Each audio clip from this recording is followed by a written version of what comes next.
Άκουσε φίλε δυο κουβέντες σοβαρές για την υπόθεση ζωής.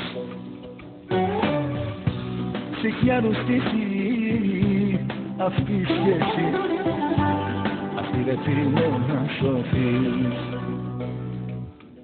Δεν της αξίζει φίλε τίποτα, τίποτα.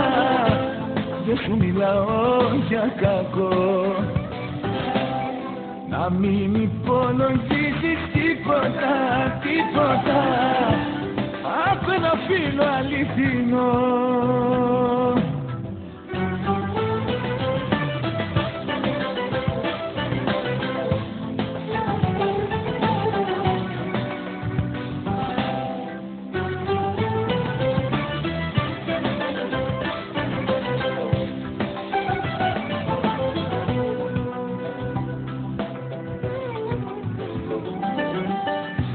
Άκουσε φίλε δυο κουβέντες τελευταίες για την υπόθεση τιμής. Σε έχει κουράσει αυτή η σχέση και πρέπει να σε κουραστείς. Δεν της αξίζει φίλε τίποτα, τίποτα. Δεν σου μιλάω για κακό,